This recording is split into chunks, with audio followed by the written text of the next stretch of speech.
দর্শক, এই যে ভিডিও দেখছেন 30 তারিখের চন্দ্রনাথ, গতকাল রাতে যাকে গুলি করে হত্যা করা হয়েছে, আজকে শেষ যাত্রা। অনেকে বলছিলেন যে ঠিক চিনতে পারছি না, তো সেই জন্য এই ভিডিও দেখলাম, এই চ্যানেলে দেখাচ্ছিল, আমি ফের দেখলাম এবং দেখালাম।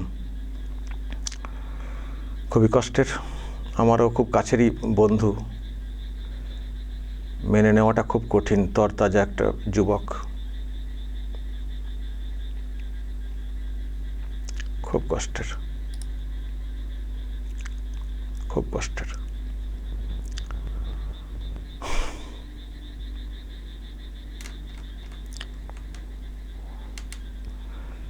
দর্শক, কি বলবেন? আমি তো কি বলবো আর বুঝতে পারছি না। আমি দেখলাম শুভেন্দু অধিকারী, উনি খুব হার্ড, কিন্তু ওনার চোখটাও ভিজে গেছে। যাওয়ারই কথা, বলেওছেন যে আমার নিজস্ব ক্ষতি, 8 বছর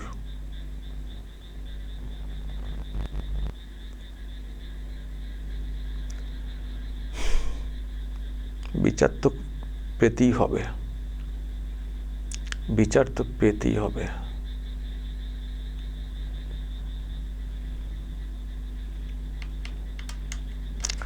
দর্শক, আমার মনে হয় যে আমাদের সকলের একটা ভাবনা হওয়া উচিত, এই যে খুনোখুনি ভোটকে কেন্দ্র করে আগে পরে, এটা তো একটা নোংরা কালচার তৈরি হয়েছে, পলিটিক্যাল কালচার।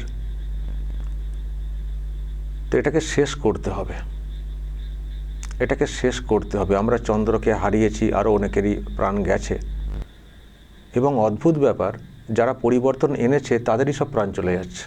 ভাবুন দর্শক, তাহলে পরিবর্তন না হলে কত প্রাণ যেত। আর সেই সঙ্গে এটাও ভাবতে হবে, যদি এই শাসক আবারও ঘুরে আসে তাহলে কি দাঁড়াবে। তো আমাদের কি করণীয়? দেখুন, একটা সরকার যাবে আর একটা সরকার আসবে, অন্য দল আসবে, এটা তো কোনো অন্যায় নেই। কিন্তু যে দলটা এলে আমরা যেটা চেঞ্জ করতে চাইছি, যে এই ধরনের পলিটিক্যাল কালচারের সমাপ্তি ঘটুক, খুনোখুনি হানাহানি হবে না, একটা দল শাসন করবে, একটা দল বিরোধী আসনে বসবে, আলোচনা করবে, সমালোচনা করবে, মানুষের ম্যান্ডেট নিয়ে আসবে, ম্যান্ডেট না থাকলে চলে যাবে। এই যে ব্যাপারটা আমরা চাইছি, সেটা কি হবে, ফিরবে যদি টিএমসি থেকে যায়? ভালো করে ভাববেন দর্শক, যদি টিএমসি নামক দলটা থেকে যায়, পরবর্তী সময়ে আবার আসার কোনো জায়গায় তৈরি হয়, পারবেন? যেটা আমি চাইছি, যে একটা সুস্থ সংস্কৃতি ফিরে আসুক এই পলিটিক্যাল ব্যাপারটা, সম্ভব টিএমসি থাকলে? আমার কোথাও মনে হয় যে না, সম্ভব না, অসম্ভব। টিএমসি থাকা মানে আমরা সেই অপসংস্কৃতির একটা পার্টকে বহন করে নিয়ে যাচ্ছি। এই যে আমি দেখছিলাম বিজেপির কিছু নেতা টিএমসির পার্টি অফিস খোলাচ্ছেন, সেখানে বিজেপিরই ক্ষুব্ধ লোকজন যারা অত্যাচারিত হয়েছেন আগে, তারা বন্ধ করে দিয়েছেন কোনো কারণে। তো সেখানে অভয় বাণী দেওয়া হচ্ছে বিজেপির তরফ থেকে, না কোনো অসুবিধা নেই, আপনারা পার্টি অফিস খুলুন, ইত্যাদি ইত্যাদি। আরে যাদেরকে মারধর করা হচ্ছে আর হচ্ছে, সেটা নিয়ে তাও বলবো, সে পুলিশ প্রশাসন আছে, দেখে নেবে। আপনাদেরকে এত আধিক্যতা দেখানোর কোনো প্রয়োজন আছে বলে আমি অন্তত এই মুহূর্তে মনে করছি না। কিন্তু সেই সঙ্গে পার্টি অফিসের, তৃণমূলের পার্টি অফিসের দায়িত্ব এটা আপনাদেরকে কে নিতে বলেছেন? কারা বলেছেন? কি চাইছেন আপনারা? যে এই টিএমসি ফের থাকুক? ক্ষমতা থেকে চলে গেছে, সে তো গেছেই, কিন্তু ক্ষমতায় আবার ফিরে আসতে পারে, সেই জন্য তাদেরকে লড়াইয়ে রাখতে চাইছেন। তাহলে এটা কি হলো? শুধু ক্ষমতার জন্য? শুধু পরিবর্তিত একটা সরকার তৈরি হবে, আপনারা ক্ষমতায় আসবেন, তারপর যে কেউ আবার এলেই হবে, যে কেউকে আসার সুযোগ দিলে এই বাংলার কি দাঁড়াবে ভবিষ্যৎ, সেটা কি কখনো ভেবে দেখেছেন? ভাববেন। সবাই যে এটা করছেন তা না, আমি জানি সবাই এটা করছেন তা না। আমি বলবো প্রত্যেকের একটা সংকল্প নেওয়া উচিত যে আমরা এই টিএমসিকে আর দেখতে চাই না এই বাংলাতে। আমরা এই টিএমসিকে আর দেখতে চাই না। টিএমসির পলিটিক্যাল কারবারটাকে আমরা বন্ধ দেখতে চাই, জাস্ট বন্ধ। কেউ বলবেন একটা পলিটিক্যাল পার্টিকে বন্ধ করার কথা কী করে বলতে পারেন? দেখুন, পলিটিক্যাল পার্টিকে বলা যায় না, কিন্তু আপনাদের মনে হয় যে টিএমসি নামক দলটা পলিটিক্যাল পার্টি মনে হয়? তো তাকে তার ঝাঁপ বন্ধ করার ব্যাপারে কথা কেন বলতে পারবো না? কেন বলতে পারবো না? যখন দেখতে পাচ্ছি এই দলটা এইরকম খতরনাক, যার জন্য ভোট পরবর্তী হিংসা হচ্ছে, যারা শাসন ক্ষমতায় এসে তাদেরকেই মেরে ফেলছে, তাহলে পরিবর্তন করলে এরা কী করবে? আর দেখেছেন শুনেছেন তো পিসি ভাইপোর কী হুঙ্কার ছিল। তো যখন দেখতে পাচ্ছি খতরনাক একটা দল, একে রাখা মানে বাংলার সেই নোংরা খুনোখুনি পলিটিক্স বজায় থাকবে, সেই দলটা থাকবে, টিকে থাকবে, অফিস খুলে বসে থাকবে, আবার মানুষগুলোকে ভুল বোঝাবে, সেটাকে অ্যালাউ করবেন? আর কি দল নেই? যদি যে দল অন্য দল আছে তাতে যদি ভরসা না হয়, বলুন আরও অন্য দল খুলে ফেলুন। টিএমসি যারা আছেন, বিজেপি তো নেবে না, নেওয়া উচিত না, কারণ ওদের আচরণ দেখেই মানুষ পরিবর্তনটা করেছেন, ফলে ওদেরকে নেওয়াটা ঠিক হবে না। তাহলে মানুষের সঙ্গে প্রতারণা করা হবে যদি টিএমসির গুন্ডা চোরদেরকে নেওয়া হয় এখানে। তো গুন্ডা চোর যারা তাদের তো বিচার হবে, সেটা তো আমরা জানি, হওয়াটা উচিত। বাকি যারা ভাববেন যে না, বাকি সবার হয়তো বিচার হবেও না, হয়তো তুলনায় কেউ নিজেকে একটু রাখার চেষ্টা করেছেন, ঠিক আছে, দল করবেন করুন, আলাদা দল করুন, আলাদা দল করুন। আর একটা কথা, পরিবার ভিত্তিক কোনো দল, পরিবার কেন্দ্রিক কোনো দল যেন আমাদের ভারতবর্ষে কোথাও না থাকে, এটা হচ্ছে আমার মত। পরিবার কেন্দ্রিক দল মানে কি জানেন তো? ওই সেই রাজা রানীর ব্যাপার।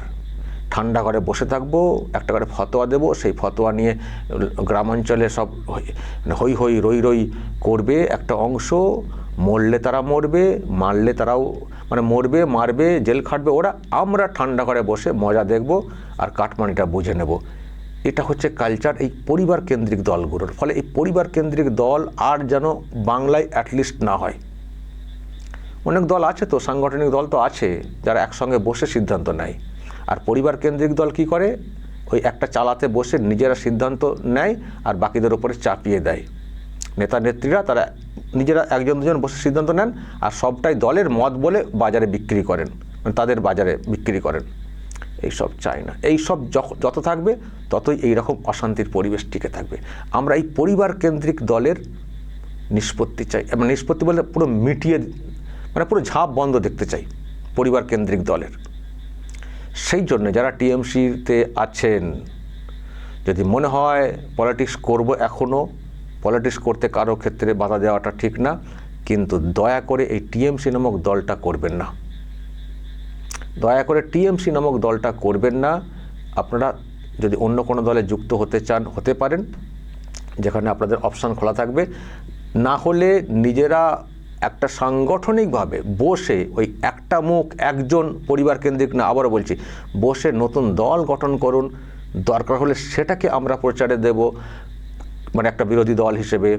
কিন্তু এই টিএমসি নামক দল করবেন, এটাকে কিন্তু আরামবাগ টিভি মানতে পারবে না, মানতে পারবে না আরামবাগ টিভি। হয়তো বলবে না মানতে পারলে তো কী যায়, এলো গেল, ঠিকই, কী আর এলো গেল, আরামবাগ টিভির কী আর ক্ষমতা। কিন্তু পেরেছে তো পরিবর্তন আনার ক্ষেত্রে একটা শক্তি হিসেবে কাজ করতে পেরেছে তো। আমরা কি করেছি? জনমত তৈরি করেছি। ফের জনমত তৈরি করতে হবে যে এই টিএমসি নামক দলটাকে উৎখাত করতে হবে বাংলার ভবিষ্যতের কথা ভেবে। জনমত তৈরি করব। আর জনমত তৈরি হলে অবশ্যই ঝাঁপ বন্ধ হয়ে যাবে। আসলে আমরা যেটা করব, অন্য কোনো দলকে সুবিধা পাইয়ে দেওয়ার জন্যে না। আরামবাগ টিভির প্রথম থেকে যে টার্গেট, অপসংস্কৃতি দূর করো, সুস্থ পরিবেশ তৈরি করো, আর এই পলিটিক্যাল নোংরামি এগুলোকে দূর হটাও। সুস্থ পরিবেশ, এক পক্ষ সরকার গঠন করবে, অন্য পক্ষ বিরোধী আসনে বসবে, সমালোচনা হবে, বিধানসভা নিয়মিত খোলা থাকবে, লাইভ টেলিকাস্ট হবে, কেউ কাউকে মানে এভাবে যে প্রশ্ন কেন করা হয়েছে সুতরাং তার শাস্তি দেওয়া, এইসব হবে না। মানুষের ম্যান্ডেট নিয়ে সরকারে আসবে, মানুষের রায় না থাকলে ওই চেয়ার আঁকড়ে থাকবো, আমি পদত্যাগ করব না, এইসব ছেলে খেলা পাগলামি করবে না, দিয়ে যাদের পক্ষে মানুষের রায় আসবে তারা ফের সরকার গঠন করবে। এইভাবে সরকার চেঞ্জ হবে। আমরা এই সংস্কৃতি চাই।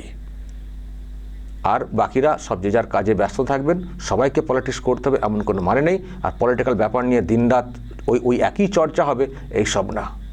আমাদের বাঙালির অনেক সংস্কৃতি আছে, ছিল, সিনেমা, খেলাধুলা, আরও বাংলা সাহিত্য, নাটক, চর্চা, আমরা সেইগুলো দেখতে চাই। সবাই পলিটিক্স, এই এত নোংরা পলিটিক্স হয়ে যাওয়ার কারণে এখন সর্বক্ষেত্রে বাচ্চারাও দেখি পলিটিক্স নিয়ে চর্চাতে ঢুকে পড়ছে। খুব খারাপ। আমরা চাই না। সবাই সুষ্ঠুভাবে কাজ করবে, সরকার চলবে, আর বাকি মানুষ কাজ করবেন। ভাতার দিকে তাকিয়ে বসে থাকবেন না, কাজ করবেন। কর্মসংস্কৃতির ব্যবস্থা হবে, কর্মসংস্থানের ব্যবস্থা হবে, এমনিতেই এগোবে, হই করে এগোবে রাজ্যটা। আমরা সেটা চাই। ফলে এখন যেটা দেখতে পাচ্ছি সব থেকে খতরনাক যে বিষয়টা, সেটা হচ্ছে টিএমসি নামক দলটা। এটার উৎখাত কিন্তু সমূলে করতে হবে। শুধু সরকার থেকে উৎখাত হয়েছে এটা না, সমূলে উৎখাত করতে হবে, না হলে এই চন্দ্রনাথের মতো আর অনেককে আমাদেরকে হারাতে হবে, এটুকু বলতে পারি। ফলে সেই লক্ষ্যে আমাদেরকে এখন এগোতে হবে। কাজ এখনও কিন্তু পুরোপুরি শেষ হয়নি।